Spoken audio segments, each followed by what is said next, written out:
So we use the word Atma. There's another term called Paramatma, which means Right, supreme being. Atma and Paramatma are only different in quantity. And right.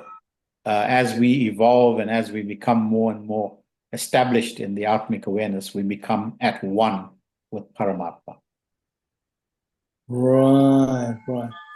You know, something comes to mind. I'm just thinking about a couple of things, and I was thinking about different religions have different ways of expressing God. And I just turned very quickly in my mind to Moses, you know, in the Bible, where when Moses was present with God, he finally asked, "Who shall I say is talking to me?" And God said, "I am that I am." And you very rightly pointed out that the I is the Atma. Yes. So, and you also connected the Atma to the oversoul, to the absolute, to God, the total supreme, right? So I noticed there's a connection here between the I that is in us and the I that is supreme. So there is this connection, which is very interesting.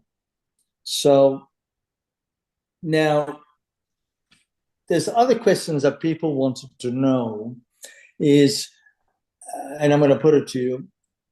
So there are different soul levels, or do you think it's all one soul in different You see, bodies? when we speak about soul level, you're speaking about the emotional and mental content of a person's consciousness. There are 33 of these levels. And Right. as long as you're in that, you're still below the mind. It's still mind that's driving that. When you Ah, transcend that, when you go to the Atmic level, now you are achieving a different state of consciousness. You're achieving a different state of being. So, in fact, there are many um, theories of what happens to us after death, what happens to us. So, there's a concept depicted by a guy called John Newton. He wrote a book called um, Many Lives. oh yes, Masters, yes. yeah. Many And masters. many masters, yeah. And in it, he Yeah. says that there are soul groups, and we all belong to a soul group. And when we leave our body, you have no gender. You're neither male or female, but you take on a role. And in this state, you become aware that you need to work on certain things. You have higher souls who are guiding us. And these souls say, well, let's go down into incarnation again. This time you're going to work on this, this, and this. And another soul will say, well, I'll accompany you and I'll be the husband and you can be the wife. And so that process plays itself out. And until you understand that we're literally living a movie. It's a script you've written. Yeah. None of it is real. And it until we arrive at that state where we realize that, wait a minute, this has been something that's been happening again and again and again and again and again in my life. Until you awaken to that awareness that, now something is different. Then you begin to evolve. And that is why there is no time in this thing. It's not how many lives, it's how many incarnations do you need. For some, it could be, Right, uh, right, right. many, many, So some many, people, many. so some people have few incarnations, and other people have many. I think on average, a human being has had more than 10 to 20,000 incarnations. That's just my Mm. feeling. But it's because we've evolved through different states of matter. We've come up to the state where we are now aware that we are spiritual beings, that we have the opportunity to be evolved enough to know that we are in fact spiritual beings. And now the game begins. Now you begin to refine.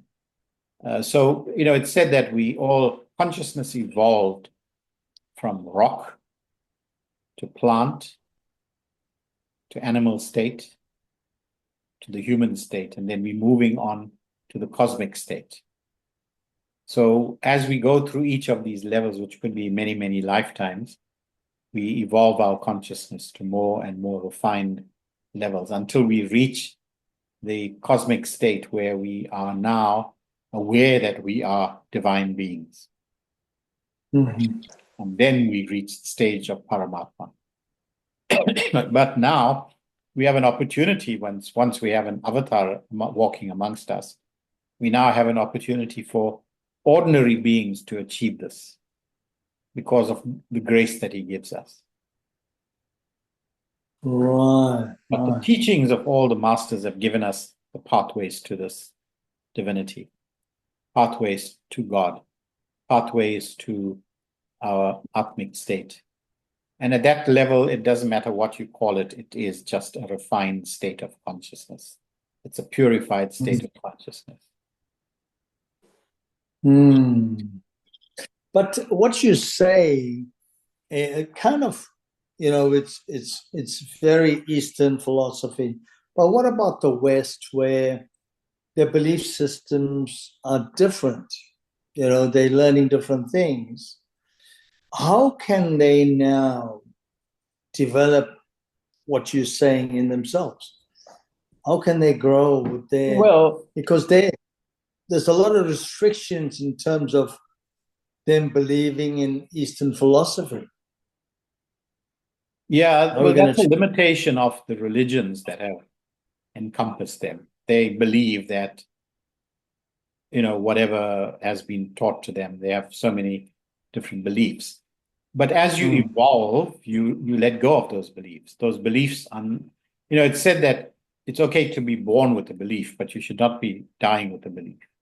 The belief should be something that you expunge from your living reality, and you become more and more the Atmic awareness.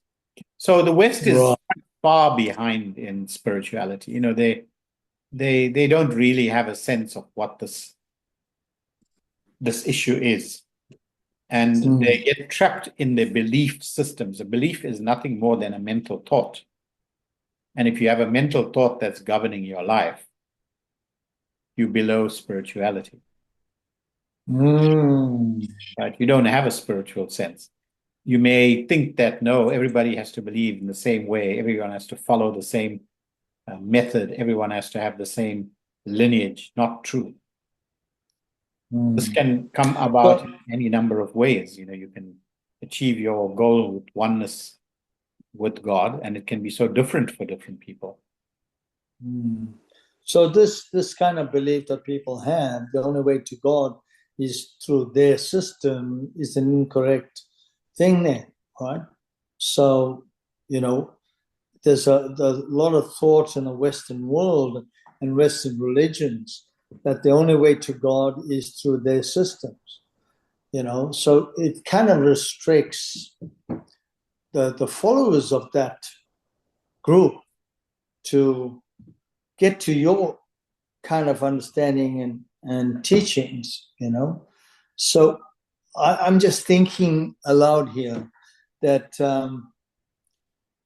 there's a lot of misleading information that is coming from the West that is actually restricting people from evolving into the kind of things that you mentioned. Yeah, very definitely so. But this is the tragedy of religions. When the first religion came about, say Christianity, Christ had a discussion with the man who was supposed to have betrayed him, who was Judas. Right. And he told Judas, "You are doing my work. The real betrayers will come after this." That was... That's interesting. That's very... Right? So, and we can see it, in fact, how many of these religious, and not only in Christianity, in Islam, in Hinduism, they're all, it's a distortion of what has been going on. So to evolve out of that, we have to engage in a purification process. That's what I would say. It's purifying the mind, purifying the emotions of all these beliefs and hang-ups, until you become at one with your consciousness. So in other words, you're saying, as you purify yourself, then you are able to see through all of this. Huh? Totally.